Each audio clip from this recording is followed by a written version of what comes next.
Amis de la vérité, bonjour et bienvenue dans cette nouvelle émission qui aujourd'hui appartient à 21 360 les alerteurs et je vais vous présenter mon invitée. Mon invitée, elle s'appelle Vanessa. Est-ce que Vanessa, elle est là? Bonsoir. Bonsoir Vanessa. Bon Vanessa, ton nom apparaît bien entendu et maintenant ce que je vais te demander, parce que personne pour l'instant te connaît, je vais te demander de te présenter et en même temps d'expliquer pourquoi tu es là. Vas-y Vanessa, tu as la parole. Merci. Alors, je m'appelle donc Vanessa. J'ai été cadre au sein du service de l'aide sociale à l'enfance du Conseil départemental des Ardennes, où j'étais coordonnatrice des établissements et services de la protection de l'enfance, plus précisément en fait chargée du contrôle des établissements et services de la protection de l'enfance. Et c'est un poste qui avait été créé dans le cadre de la stratégie nationale de prévention et protection de l'enfance, à la suite des reportages d'M6 et de France 2 de 2019 et 2020, où la France a découvert, en caméra cachée finalement, un certain nombre de dysfonctionnements et d'images très choquantes de ce qui se passait dans les dispositifs de protection de l'enfance. Et à la suite de ces émissions-là, le gouvernement a réagi en mettant en place une stratégie où, de manière expérimentale, on mettait en place des agents, notamment, entre autres choses, mais en tout cas, on mettait en place un plan de contrôle des établissements de la protection de l'enfance. J'ai été recrutée dans ce cadre-là à titre expérimental. Donc c'est très important ce que tu dis. Très important. Et surtout, ça représentait pour moi, en tant qu'ingénieur social, puisque j'ai une qualification d'ingénieur social, un challenge quelque part de mettre en place pour la première fois, alors dans certains départements ça existait déjà, mais dans le département des Ardennes c'était tout à fait nouveau, d'avoir une instance de contrôle. Et donc tout était à créer, des outils, un plan de gestion des risques au sein des établissements. Enfin voilà, il y avait vraiment tout à créer. Donc ça représentait un challenge et effectivement un besoin compte tenu des difficultés que rencontre l'aide sociale à l'enfance depuis un certain nombre d'années. Donc j'ai occupé ce poste-là de juin 2021 à décembre 2022, donc c'est tout à fait récent. Donc là, attends, parce que là, quand tu dis jusqu'à décembre 2022, ça veut dire que tu n'as plus ce poste-là en fait. Hein, c'est ça? Exactement, oui. Mon contrat s'est terminé. Et il se trouve que j'ai constaté, de par ma fonction, un certain nombre de dysfonctionnements. Et ce qui m'a amené en juin 2022 à déposer officiellement un signalement d'alerte auprès du président du conseil départemental des Ardennes pour lui signaler une défaillance en termes de pilotage de politique de protection de l'enfance, c'est-à-dire vraiment au niveau des hauts responsables de l'aide sociale à l'enfance, pour dénoncer effectivement aussi un manque de place au sein des foyers, au sein des familles d'accueil, comparé au nombre de placements qui sont ordonnés, des placements non exécutés, une trentaine au moment où je dépose mon dossier. J'ai dénoncé également des mesures d'assistance éducative en milieu ouvert qui avaient des délais trop longs et donc des enfants en danger à leur domicile, des ruptures de parcours des enfants, des abus sexuels au sein des lieux d'accueil de protection de l'enfance, des établissements non conformes en termes de sécurité et d'accessibilité, prostitution et trafic de drogue, notamment au sein du foyer départemental de l'enfance. Et aujourd'hui, ce qui se passe, c'est que j'ai alerté bien entendu en interne, hein, j'ai respecté tout à fait la procédure, la législation en vigueur, donc de procéder d'abord à un signalement en interne, puis dans un second temps à un signalement aux autorités externes, donc préfecture, ARS Grand Est, procureur et la ministre chargée de l'enfance. Donc ça, cette alerte-là, elle a été effectuée le 1er août 2022. je constate aujourd'hui que les réponses qui ont été apportées à mon signalement d'alerte ne sont pas suffisantes. J'affirme aujourd'hui encore que la prise en charge des mineurs confiés au sein du service de l'aide sociale à l'enfance des Ardennes n'est toujours pas à la hauteur, n'est pas dans l'intérêt des enfants, et que les dispositifs, en l'état en tout cas, les enfants ne sont pas protégés dans les dispositifs de protection de l'enfance ardennais. Et je suis confrontée à une non-réponse ou alors à des réponses insatisfaisantes de toutes ces autorités et des médias. C'est pourquoi aujourd'hui, face à la situation qui n'a pas changé, je tiens à le préciser, j'ai des informations aujourd'hui qui me permettent de l'affirmer, c'est que malgré mon signalement d'alerte, la situation continue de se dégrader. Il y a actuellement, à l'heure où on se parle, une vingtaine de placements non exécutés, de placements non exécutés. Les conditions ont continué de se dégrader pour les agents du conseil départemental qui travaillent dans les services de protection de l'enfance. Je n'avais absolument pas l'intention, moi, de me médiatiser du tout, de me rendre public, mais face à la situation que j'estime vraiment alarmante, je sais que je l'ai répété plusieurs fois, mais j'insiste, je porte aujourd'hui mon dossier dans l'espoir de faire bouger les choses. Ben écoute, Vanessa, en tout cas, moi, ton témoignage, pour moi, il est très précieux parce que, comme je suis aussi sur le segment de la protection de l'enfance, avec la parole de plein de mamans, hein, d'accord, qui, elles, sont des victimes, bien entendu, de ce système et de ces types de dysfonctionnement. Maintenant, ce que je voudrais, par rapport à l'activité que tu as eue, est-ce que tu peux nous donner, par exemple, des exemples ou des choses que tu as vécues dans des formes de dysfonctionnement, ou quel type de dysfonctionnement, par exemple, tu as pu vivre, ou que tu as mis dans des procédures, pour que les gens comprennent. C'est surtout pour que les gens comprennent ce que tu as pu constater, en fait.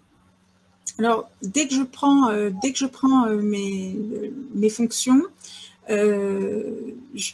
on me donne un certain nombre de tâches à effectuer qui tout de suite ne sont pas en lien avec le contrôle. C'est-à-dire que pendant plusieurs mois, de nombreux mois, j'ai pallié à des dysfonctionnements institutionnels, liés à notamment à un poste vacant donc, du chef de service de l'aide sociale à l'enfance, vacant depuis 2 ans, par exemple. Donc, j'ai exercé pendant quelques mois effectivement des missions qui relèvent normalement du directeur de la protection de l'enfance. On me demandait, par exemple, de rédiger des rapports administratifs, alors notamment pour les commissions permanentes, pour les élus. On me demandait de faire des photocopies. On me demandait d'animer des réunions qui n'étaient pas nécessairement en lien avec ma fonction. Donc, en fait, dès lors qu'il s'agissait d'être dans l'évaluation des établissements, d'être dans du contrôle, j'ai été confrontée et je l'affirme aujourd'hui, à une obstruction à la mission de contrôle. Exactement. C'est-à-dire qu'on t'a donné à faire des tâches qui n'avaient rien à voir avec ta fonction. Exactement. Il faut savoir que c'est un délit puni d'1 an d'emprisonnement et de 75 000 € d'amende dès lors qu'on empêche un agent habilité à faire une mission de contrôle. Et voilà, j'ai été confrontée à ça avec mes collègues. Alors, j'avais sous ma responsabilité 3 agents. Donc, notre travail, normalement, c'est de suivre les effectifs des établissements, c'est-à-dire connaître en temps réel le nombre de places disponibles dans ce qu'on appelle les MEX, les maisons d'enfants à caractère social, donc les foyers. C'est de produire des arrêtés d'ouverture, par exemple, donc d'autoriser des établissements à ouvrir, donc de produire les actes administratifs qui régissent les établissements. C'est s'assurer du respect de la réglementation en vigueur qui concerne les établissements. C'est apprécier l'état de santé, de sécurité, d'intégrité, de bien-être physique et moral des enfants au sein des dispositifs de protection de l'enfance. C'est s'assurer de l'existence et de l'efficacité des outils de la loi 2002, donc dans le respect des droits des usagers, donc en l'occurrence des enfants, mais aussi de veiller à ce qu'il n'y ait pas de maltraitance institutionnelle dans les établissements. Donc, c'est tout ça. Et donc, ça représente…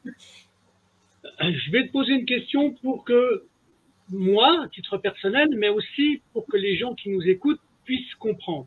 D'accord? Quand tu parles de ça, de contrôle, il y a déjà une première question, moi, qui me vient, c'est quand tu contrôles un mécanisme qui est attaché à un réseau administratif ou à un réseau privé? Alors, quand les enfants sont placés, ils sont placés sous la responsabilité du président du conseil départemental. Hein, on est d'accord. Le président du conseil départemental délègue à des associations bien souvent privées la prise en charge des mineurs, et alors d'un côté, et les familles d'accueil de l'autre. En règle générale, les familles d'accueil, donc les assistants familiaux, sont des employés des conseils départementaux, hein, mais en règle générale, les établissements sont gérés par des associations privées. Donc, on a par exemple en France, par exemple, Village d'enfants, on va avoir Groupe SOS, on va avoir la Fondation d'Auteuil, qui ont un peu partout sur le territoire, sont implantés et ouvrent des unités, ouvrent des foyers pour accueillir les enfants. Mais les enfants sont placés au nom, sous la responsabilité en tout cas du président du conseil départemental. Et donc, c'est le conseil départemental qui finance ces structures, qui leur donne… Et oui. C'est là qu'il y a un danger, à mon avis. Parce qu'on dépend de fonds privés, de fonds publics qui sont affectés à des structures privées, mais est-ce que la structure privée, elle, par rapport à tous les dysfonctionnements qu'on peut voir, il n'y a pas des abus qui existent dans ces choses-là? Alors, des abus, de quel abus tu parles? Je prends par exemple, moi, quand j'entends les mamans, par exemple, à qui on enlève un enfant, je prends cet exemple-là, d'accord? Moi, j'ai découvert quelque chose qui s'appelait l'OPP, d'accord? Donc, une ordonnance de placement provisoire. Or, jusqu'à preuve du contraire, normalement, c'est soit à l'initiative d'un juge, soit à l'initiative d'un procureur. On est d'accord? Mais la construction même de l'ordonnance, elle se construit sur quoi? Qui c'est qui fait le document qui permet à un juge ou à un procureur de prendre une décision? En fait, à partir du moment où les services sociaux sont saisis, donc par le biais de la CRIP, en règle générale, la cellule de recueil des informations préoccupantes, là, il y a effectivement des travailleurs sociaux du conseil départemental qui se déplacent, font une évaluation et ensuite transmettent à la CRIP, qui ensuite transmet au parquet. Dans le cas où il y a vraiment un danger imminent, là, effectivement, c'est dans le cadre d'un article 40, le procureur peut décider dans l'immédiat de retirer un enfant. Mais effectivement, il faut que la situation puisse être évaluée et que le danger puisse être avéré, prouvé. C'est là où justement tu as dû constater des choses qui sont… Alors ça, en fait. Ce dont tu me parles là, je ne l'ai pas constaté sur mon poste, puisque… alors, effectivement, à un moment donné, j'ai été amenée à gérer des placements en urgence alors que ce n'était pas ma mission. Mais toute cette partie-là, elle n'est pas, je n'y ai pas accès.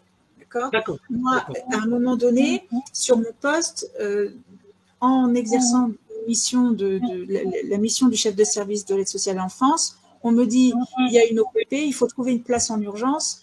Alors après, c'est au foyer départemental de l'enfance chez nous dans les Ardennes que ça se passe. C'est le foyer départemental d'urgence qui va accueillir l'enfant, s'il y a de la place. Parfois, il n'y a pas de place, on négocie avec des familles d'accueil qui peuvent prendre en urgence, etc. Après, ça dépend de l'âge de l'enfant, etc. Mais tout ce que tu me dis, je l'ai constaté après. C'est-à-dire que moi, sur mon poste, je n'étais pas du tout en contact des familles. Alors, je t'ai fait un petit schéma pour que les gens comprennent, parce que bien souvent, les familles m'interpellent ou parfois même des avocats me demandent comment fonctionne l'ASE, parce que c'est très opaque finalement comme institution. Justement, oui, c'est ça. Mais pour expliquer, en gros, donc je ne sais pas si tu vois. Oui, c'est bien, c'est bien. Alors attends, parce que c'est à l'envers. Donc tout en haut, ici, tu vas avoir le président du conseil départemental. Ouais. En dessous, attends, tu vas avoir le directeur général des services. C'est-à-dire, donc, alors le président, lui, il est élu. D'accord. Ici, on a le directeur général de tous les services du conseil départemental. D'accord?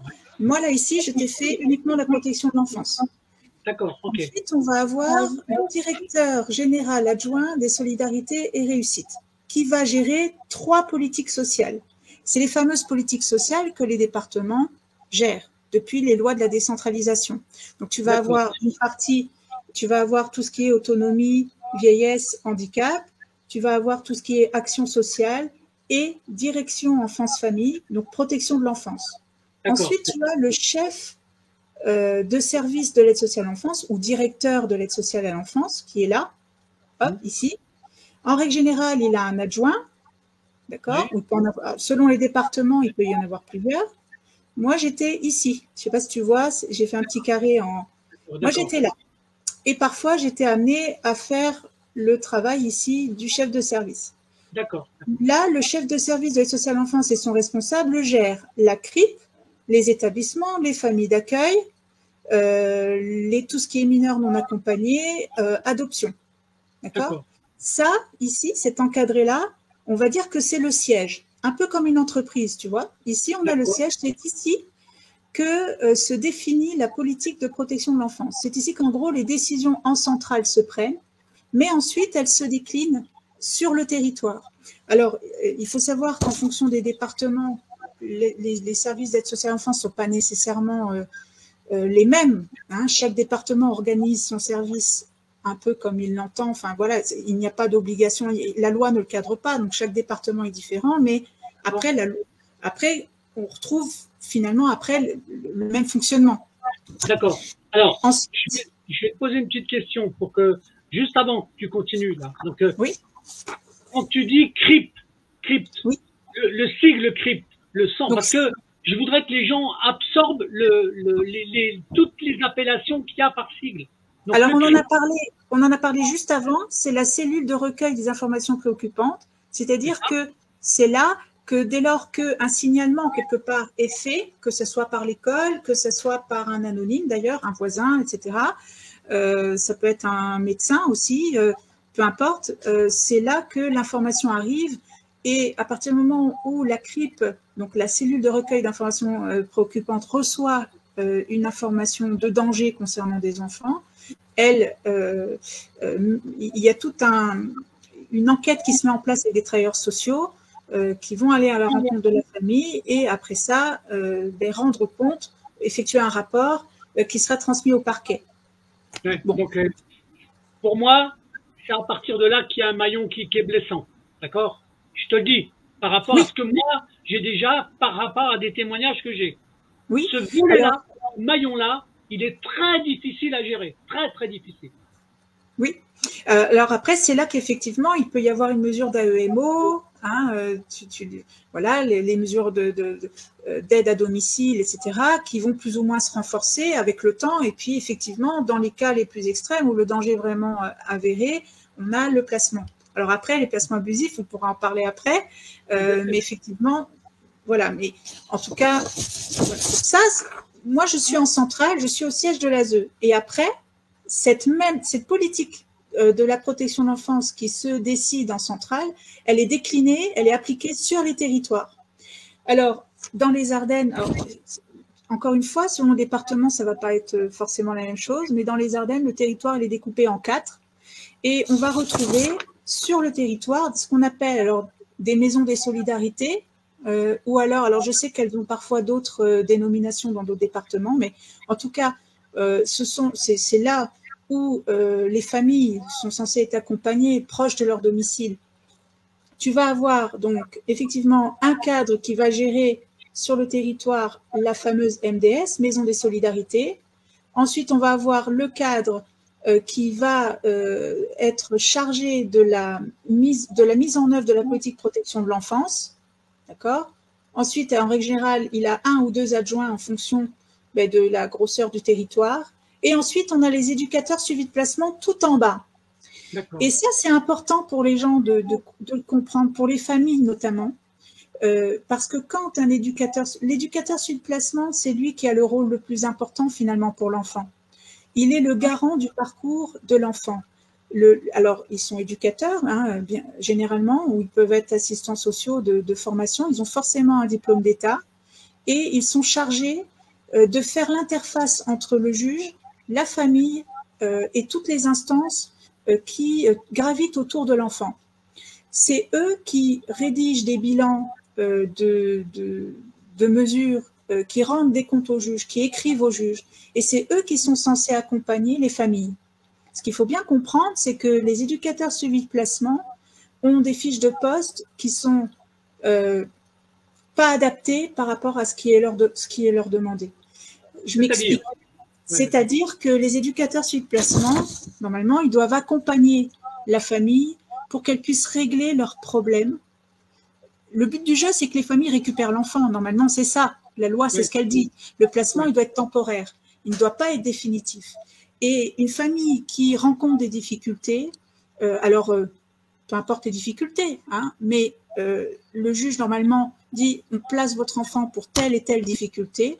Ces difficultés-là, l'éducateur suivi de placement est censé accompagner la famille, dans la loi, pour les aider à résoudre leurs difficultés. Le but, c'est de récupérer les enfants une fois que ces difficultés sont dépassées.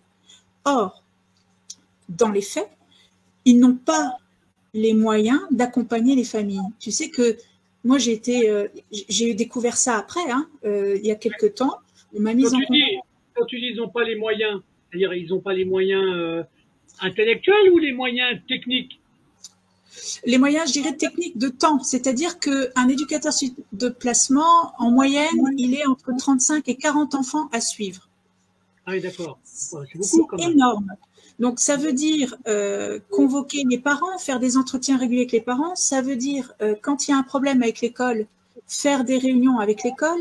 Si l'enfant a un handicap, ils doivent aussi faire des réunions ou rencontrer les instances par rapport au handicap. Ils doivent faire les visites médiatisées, hein, quand il y a les fameux droits de visite. Donc, on leur demande de faire aussi, on leur demande de faire des placements en urgence. Hein. Donc, quand une fameuse OPP tombe, un éducateur, donc que ce soit à la maternité pour aller chercher un enfant, ou que ce soit à la sortie de l'école, ou voilà, quand c'est ou à domicile pour aller chercher un enfant, le retirer à sa famille, ce sont eux aussi. On leur demande de rédiger des rapports. S'il y a un incident, ils doivent rédiger des notes d'incident, ils doivent en rendre compte au juge, et voilà. Et ça, c'est la réalité aussi. C'est-à-dire qu'en fait, ce que je veux dire par là, c'est que je sais qu'il y a beaucoup de familles qui sont très en colère contre les services sociaux, enfin, contre les travailleurs sociaux, contre les éducateurs, ce que je peux comprendre. Hein. Mais en fait, eux-mêmes sont pris dans une machine, dans un système qui les empêche de faire leur travail. Et ils voudraient le faire. Et ils sont en souffrance aussi. Alors, est-ce que je peux être dans un abus de pensée? Vas-y. Parce que moi, j'essaye de voir où la perversité elle peut aller à l'absolu. Ça veut dire que ce que tu appelles un éducateur, il doit avoir une formation. Il a une formation, il a une qualification. D'accord? Donc, imaginons que celui qui veut faire la formation de l'éducateur, derrière ce personnage-là, ça soit quelqu'un de pervers. Moi, j'étais moniteur de colonie de vacances. On contrôlait les moniteurs de colonies de vacances pour savoir justement qui avait intérêt à avoir les petits dans les enfants de colonies de vacances ou les grands.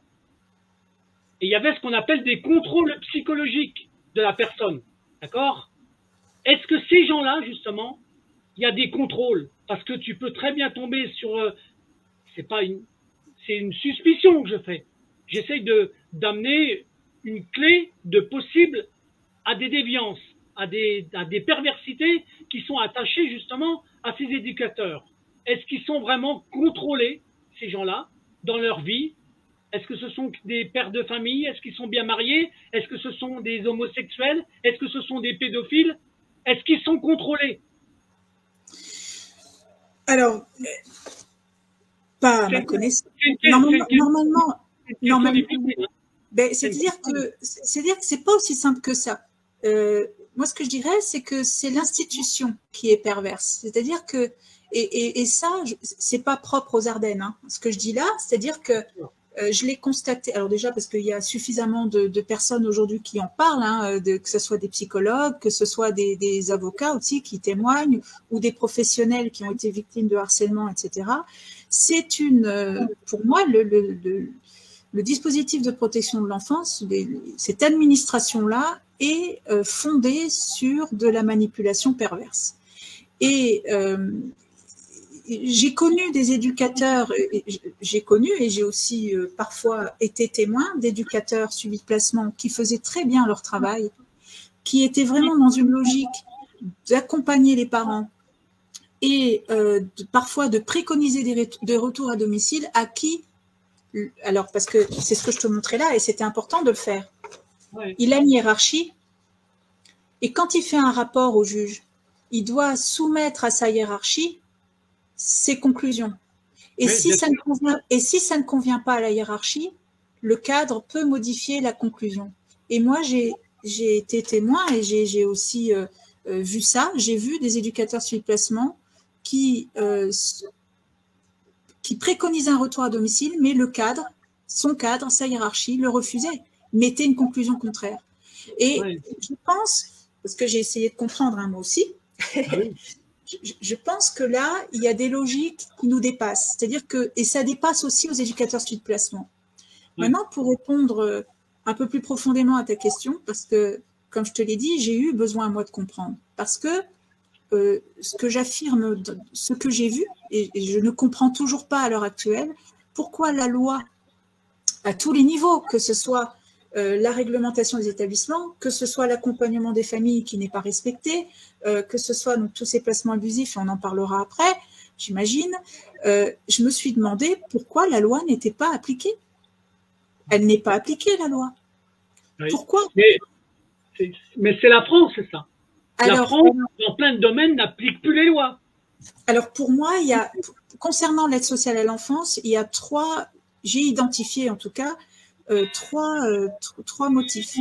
La première, elle est purement idéologique. En fait, ce qui se passe, c'est mais là, pour le coup, je pense que ce n'est pas nécessairement la faute des départements. Je pense que le premier responsable, c'est l'État.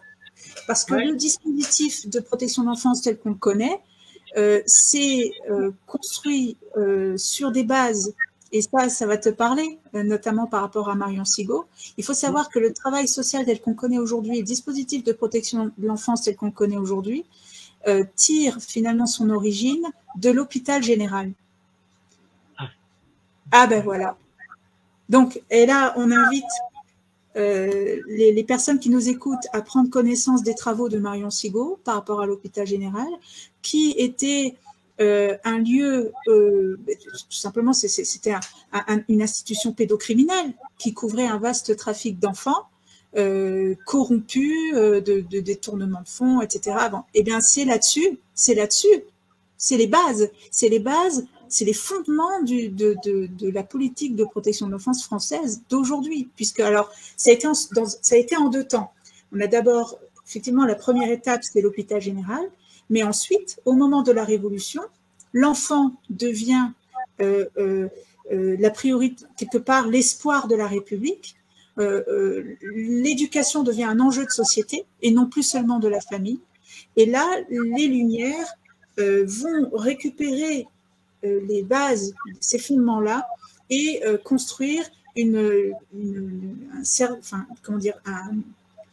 politique d'aide sociale publique, mais à partir de ce qui existait déjà.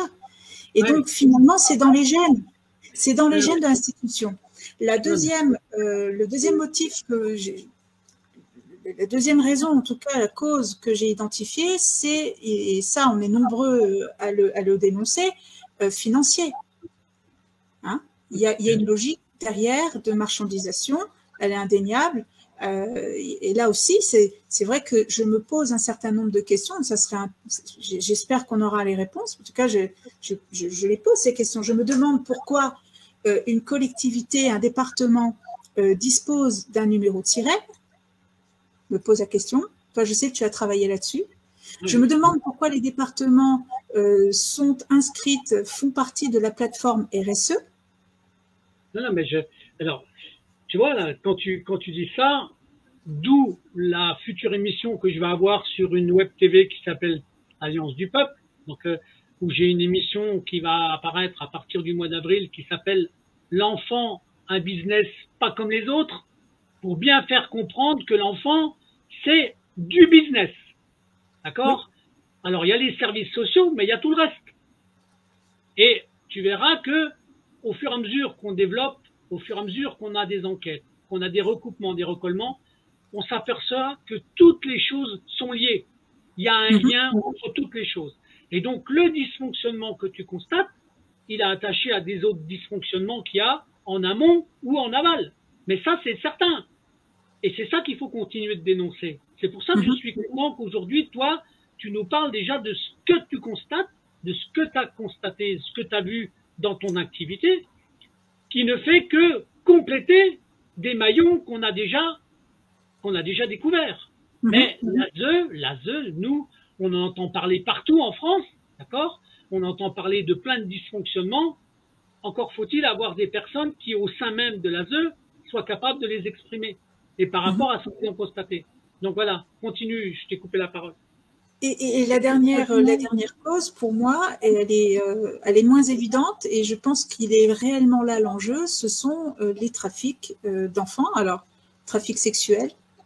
Et ça, alors je ne parle pas encore une fois spécifiquement des Ardennes, mais il y a, et ça existe et on le sait, il y a suffisamment de témoignages aujourd'hui,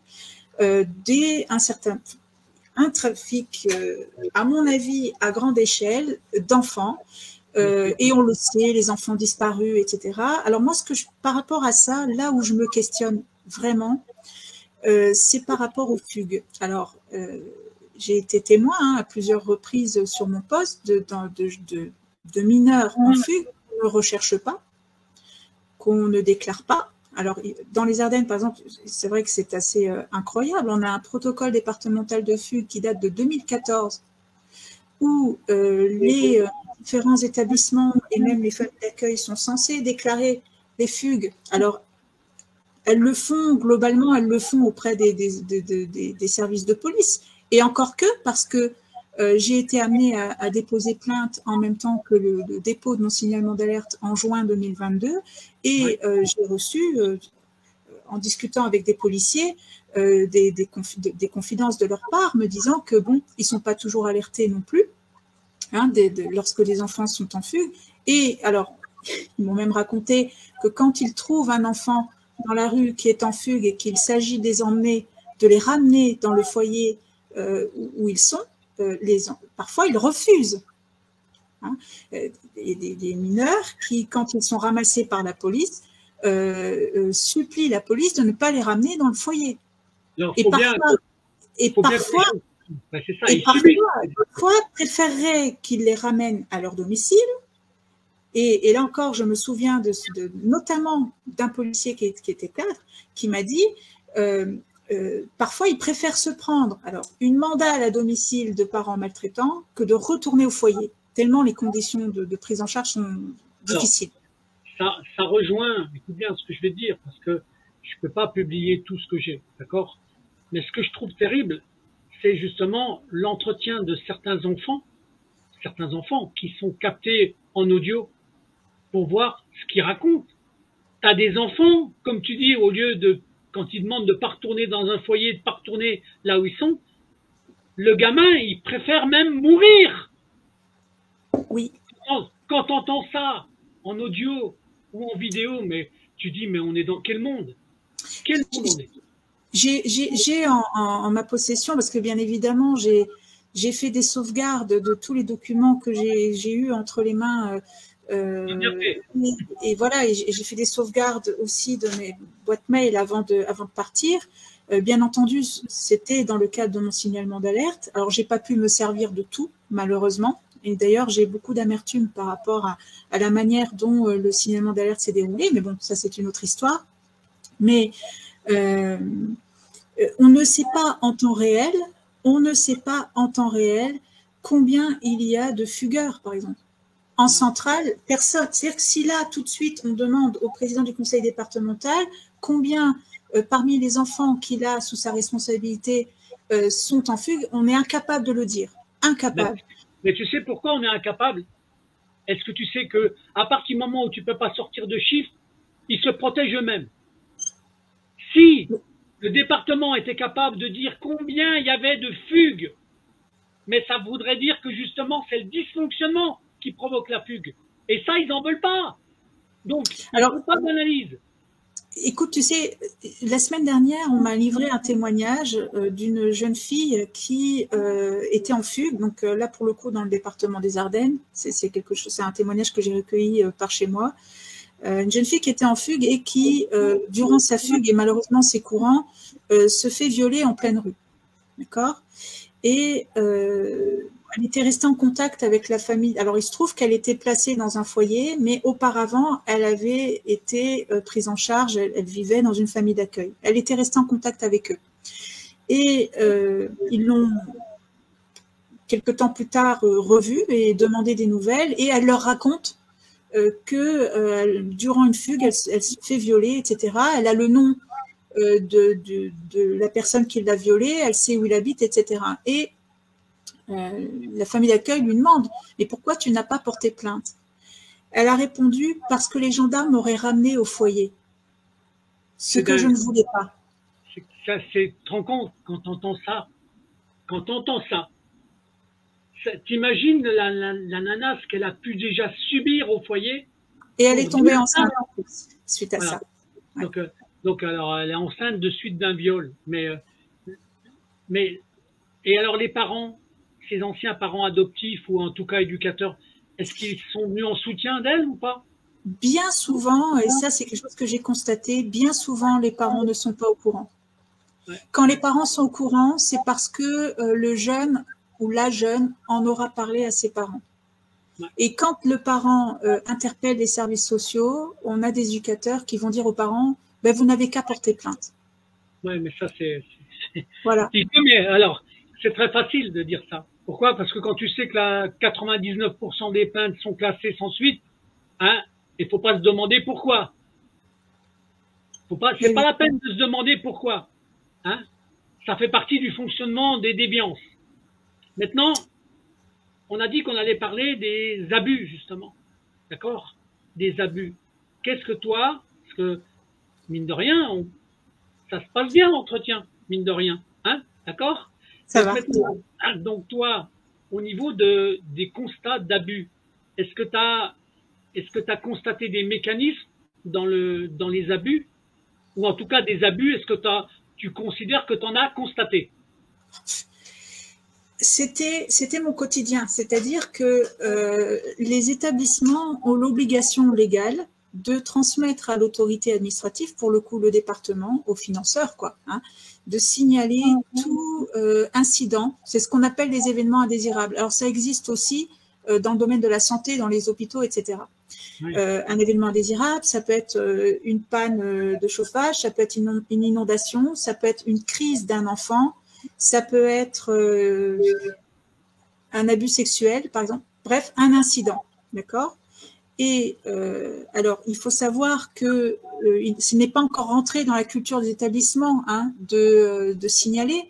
Donc, on en reçoit, comparé au nombre d'incidents qui existent et comparé à ce qui est déclaré à l'autorité, c'est pas grand-chose. Je pense qu'on est entre 30 et 40% seulement des incidents qui sont déclarés.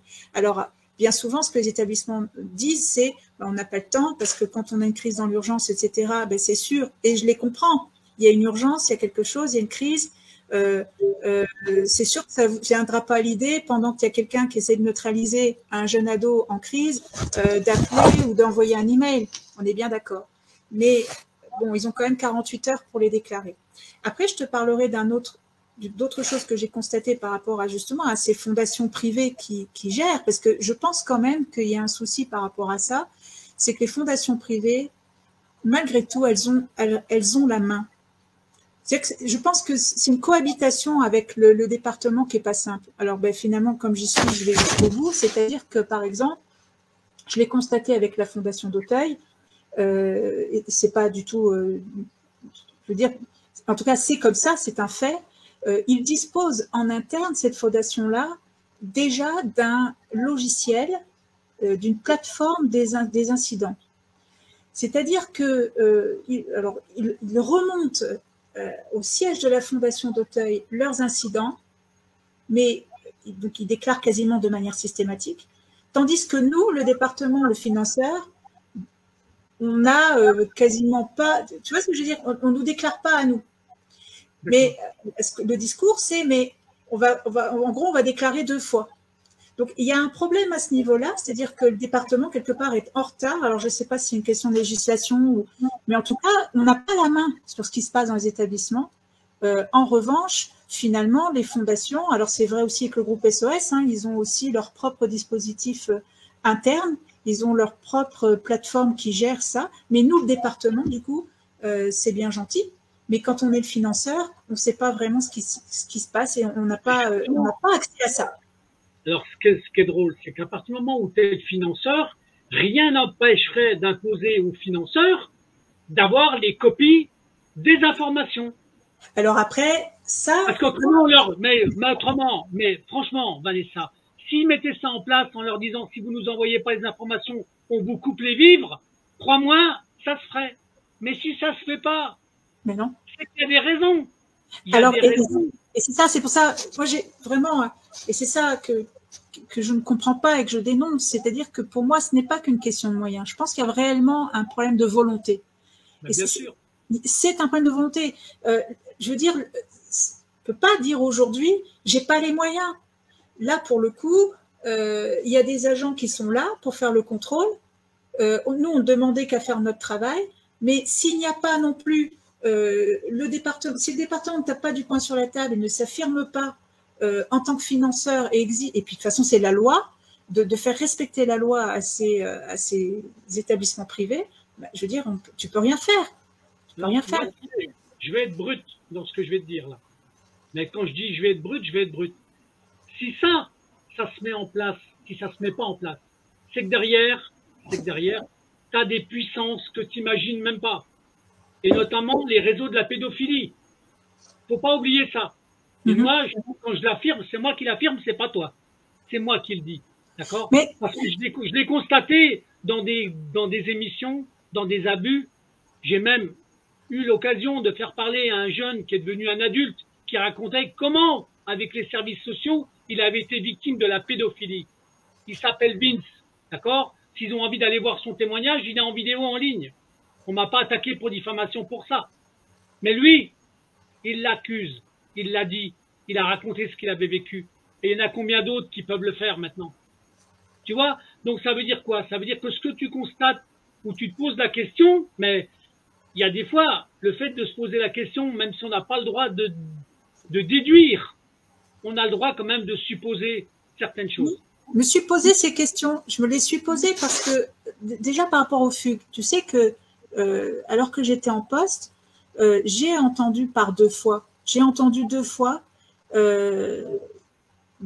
tout cas 2 cas de disparition de jeunes filles qui étaient confiées au service de l'aide sociale à l'enfance. Alors pas récemment, hein, apparemment c'est assez ancien, qu'on n'aurait jamais retrouvé. Et je me souviens d'une réunion à laquelle j'ai assisté où une collègue cadre avait même dit, je ne serais pas étonnée, concernant l'une des 2, je ne serais pas étonnée qu'on la retrouve dans un bois. Et je m'étais posé la question parce que on n'est pas capable en temps réel de dire combien on a d'enfants placés. C'est-à-dire que je me souviens, franchement, il faut imaginer les scènes, c'est-à-dire qu'on est sur des tableaux Excel, on est on ne sait pas, on compte manuellement, on essaye de savoir combien on a d'enfants placés. Je parle bien en temps réel. Alors oui, on va te dire qu'en juin ou en octobre, 31 octobre, c'est des dates butoirs. On va te dire au 31 octobre de l'année dernière, on en avait 1183. Mais là, maintenant, en temps réel, on est incapable de te le dire. Incapable. Et ça, c'est quelque chose qui pose question. Les fugueurs qu'on ne recherche pas, ça pose question. Des fugueurs qui disparaissent, on est protection de l'enfance ou on ne l'est pas. Et entendre un cadre dire je n'ai jamais cru à la thèse de la fugue et je serais pas étonnée qu'on la retrouve dans un bois enterré, hein, je te passe, hein, tu as compris. À un moment donné, effectivement, ça pose. Mais bien sûr, je me suis posé cette question et je me la suis d'autant plus posée que le département des Ardennes est tristement connu aussi pour avoir un certain Michel Fourniret et que son fils a déclaré, bon, on le sait, en tout cas, il n'agissait pas seul. et qu'il, sans mauvais jeu de mots, fournissait un réseau. Alors, attention, je suis pas en train de dire, je suis pas en train d'affirmer, voilà, mais voilà, je me suis posé la question. Vanessa, ça s'appelle des recoupements et des recollements. Mais oui. D'accord? Parce qu'il y a un moment donné, quand tu es obligé de faire des liens avec certaines choses que tu apprends à côté. Ça me paraît évident. Mais tu vois, quand j'ai entendu parler de cette jeune fille qui avait disparu, je suis remontée dans les archives. Hein, j'ai cherché dans les dossiers que j'avais dans mon bureau. Il y avait une vingtaine d'années d'archives non classées. Bon, j'ai cherché, mais il n'y a pas de déclaration de fugue. Aucun moyen de vérifier. Je suis allée plusieurs fois au commissariat. Il y a des affiches, tu sais, d'enfants disparus. Alors parfois depuis très très longtemps qu'on n'a jamais retrouvé. Alors je n'étais pas forcément allée au commissariat pour aller voir, mais en passant là-bas, j'ai regardé par curiosité. Je n'ai pas trouvé les informations. J'ai cherché sur les réseaux sociaux, j'ai cherché sur etc. Je ne sais pas qui sont ces enfants et où ils sont. Je ne sais pas. Il n'y a pas de déclaration de fugue. Et s'il n'y a pas de famille derrière qui réclame, ou alors si elles ne sont pas entendues, parce que c'est possible aussi, je suis voilà. Mais oui, je me suis posé la question et j'ai cherché, je n'ai pas eu de réponse. J'ai eu aucun moyen. Et ça me pose question. On est dispositif de protection de l'enfance. Je n'ai aucun moyen de savoir en temps réel combien j'ai de fugueurs et surtout, si je veux remonter dans le passé, il n'y a pas eu de déclaration de fugue. Je ne sais pas qu'un enfant a disparu et n'est jamais revenu. Pour moi, toi, tout ce que tu dis là, ça ne fait que confirmer des choses que je pense ou des choses que j'ai constatées. D'accord? Si t'as pas les pièces ou comment dirais-je, les actes qui permettent d'amener cette vraie protection-là, c'est que ça sert à quelque chose. Mm-hmm. Ce n'est pas fait innocemment. Donc j'accuse, moi, ces systèmes-là de perversion et d'entretien de la pédophilie ou de la sexualité des enfants. Alors, il y a ça, mais il y a aussi, à mon sens, vraiment une volonté délibérée de l'État de détruire l'enfance et la famille. C'est-à-dire que, pour moi, il y a vraiment, en fait, il se joue sur plusieurs plans. Tu vois ce que je veux dire? Il y a vraiment ça aussi qui se joue. Et par rapport aux travailleurs sociaux, ce n'est pas... alors, je suis ingénieure sociale, c'est pas pour prendre absolument la défense. Il faut bien comprendre que c'est de l'endoctrinement même dans la formation des travailleurs sociaux. Les travailleurs sociaux, ils souffrent, ils sont pas bien, ils ont conscience. Et ils se rendent pas compte. Tu sais, je vais te dire quelque chose, Christophe. Et alors c'est drôle, oui et non, mais j'ai été mise en contact avec des familles victimes de placements abusifs ces derniers mois. Et bon, ben voilà, j'ai été effarée. Alors franchement, j'avais constaté, j'ai été témoin de réunions avec des parents, où des parents étaient présents, où j'avais été quand même assez choquée de la manière dont les parents étaient traités. Ça, oui. Mais je n'imaginais pas, je ne savais pas, j'étais loin de m'imaginer qu'on était face à des rapports falsifiés, mensongers, alors, et en fait des placements sur lesquels, en fait, on n'est pas du tout sur des faits avérés de danger, mais sur des mouvements complètement idéologiques et sur des concepts scientifiques qui ne sont pas aujourd'hui qu'on peut remettre en question. Ben, tu sais, bon, normalement, on est appelé à se voir dans une réunion 21-360, les alerteurs, hein, d'accord? Ça marche. Quand tu vas voir le nombre de mamans qui vont venir raconter le type d'abus, mais moi, dont un qui m'effare, c'est comment on peut enlever un enfant à une maman parce que la maman, elle aime trop son enfant. Non mais franchement, quand tu as ce genre de prétexte ou ce genre de déclaration, tu dis mais là on est dans la destruction de l'amour d'une maman par rapport à ses enfants. Hein. Et je ne pensais pas que c'était possible, mais j'ai eu un certain nombre et j'ai toujours d'ailleurs un certain nombre de rapports entre les mains qui, c'est vrai en fait, on ne peut pas le nier. De toute façon, on est de plus en plus, il y a énormément aujourd'hui de professionnels qui parlent de plus en plus de ça. Il y a énormément de collectifs qui existent, de plus en plus de parents qui le dénoncent. Récemment, on a aussi, je ne sais pas si tu le connais ce livre-là, mais Christine Serrada, super, je conseille vraiment aux gens de le lire. Pierre Verdier aussi. Le 2 mars, il est sorti le bouquin. Exactement. Pierre Verdier aussi qui le dénonce. On sait qu'on a un enfant sur 2 qui ne devrait pas être placé. Alors après, placement abusif, on a ce que tu viens de dire, c'est-à-dire on a des placements abusifs pour lesquels vraiment on parle d'abus dans le sens où le danger n'est pas avéré. Mais un placement abusif, ça va être aussi, selon la Cour européenne, ça va être un placement excessivement long. C'est-à-dire que normalement, le placement est censé être temporaire. Donc, on peut effectivement considérer qu'un placement est abusif dès lors que l'enfant ne retourne pas dans sa famille, reste en fait, jusqu'à sa majorité et ne retourne jamais dans sa famille. C'est un business en fait. Un autre critère pour déterminer qu'un placement est abusif, et tu sais, c'est important parce qu'on parle d'un enfant sur 2 qui est placé de manière abusive sur ces idéologies-là dont tu me parles, mais si tu inclus les critères dont je suis en train de te parler, en réalité, ça serait bien plus. Autre critère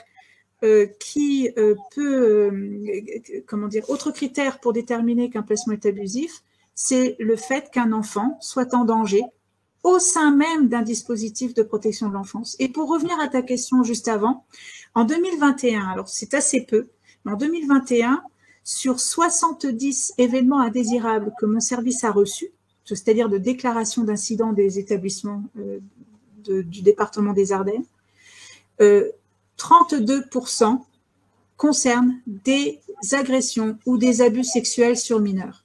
Ah voilà, bah tu vois. Voilà. Sachant que 70 événements indésirables, ce n'est pas beaucoup, et que les établissements, premièrement, ne déclarent pas autant qu'il le faudrait, mais aussi ne sont pas forcément au courant. C'est-à-dire que, on est d'accord que, il y a aussi, ils ne sont pas nécessairement au courant. Donc, mais il faut, ça je l'ai constaté, ce sont mes chiffres, c'est mon analyse à moi de ce que j'ai reçu.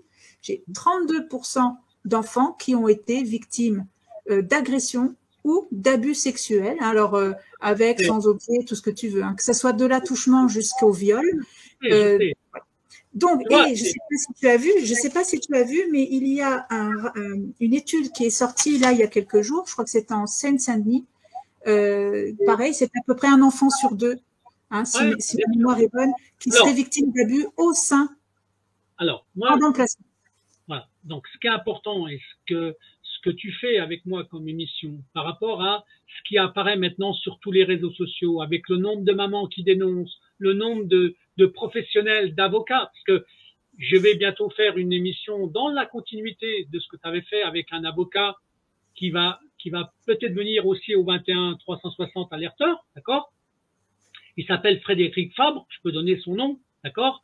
Qui parle justement que c'est avec lui que je vais faire une émission, d'accord? Super. Même si Pierre Verdier, dont tu as parlé tout à l'heure, doit venir, puisqu'il m'a confirmé normalement qu'il venait aux 3 jours des 21 360. Mais il n'y a pas que lui, il y a d'autres juristes, d'accord? Donc là, ça veut dire quoi? Qu'à un moment donné, il y a des choses qui se réveillent et qu'on a intérêt à faire l'alliance des gens qui dénoncent. Même si tu as beaucoup de victimes, il faut qu'il y ait des professionnels maintenant, comme toi, qui déclarent ou qui annoncent ce qu'elles constatent, ce qu'elles vivent ou ce qu'elles ont vécu dans leur profession. Et pour moi, c'est quelque chose de très important, très très important. Et au fur et à mesure, la chance qu'on a, et je le répète, c'est la démultiplication des réseaux. C'est-à-dire que maintenant, ils peuvent plus empêcher les gens de parler ou de dénoncer, d'accord? Au même titre que les preuves, tu peux maintenant les numériser et les publier, tu vois? Et ça, c'était impensable il y a 20 ans, où tu cachais des pièces ou des preuves que tu pouvais pas communiquer. Maintenant, tout peut se communiquer. Et moi, avec ton témoignage d'aujourd'hui, avec les choses que tu nous dis, ça ne fait que compléter ce que des mamans dénoncent, en fait. C'est ça qui est important pour que les gens comprennent. Qu'est-ce que tu avais encore de plus pertinent encore à me dire dans ce que tu as constaté, en fait? Écoute, là, je pense qu'on a balayé le plus gros. Je pense que c'est un dispositif qui fonctionne de A à Z, c'est-à-dire que et surtout, quand bien même les départements fonctionnent différemment, on retrouve systématiquement les mêmes procédés, quels que soient les départements. C'est pour ça que, je pense, et je rejoins tout à fait le président du conseil départemental des Ardennes quand il met en cause l'État. Effectivement, je pense que l'État est responsable aussi de ça. Alors, par contre, je pense que les départements, à un moment donné, les enfants sont confiés au président du conseil départemental, c'est lui qui a la charge des mineurs. C'est à lui de s'assurer, de veiller, de les protéger. En revanche, dans le fonctionnement de cette institution-là, on retrouve exactement les mêmes procédés partout. Et pour moi, il y a vraiment une volonté de l'État de détruire l'enfance et la famille qui s'opère depuis le siècle des Lumières, qui ont repris les bases, en plus de ça, de l'hôpital général, qui est...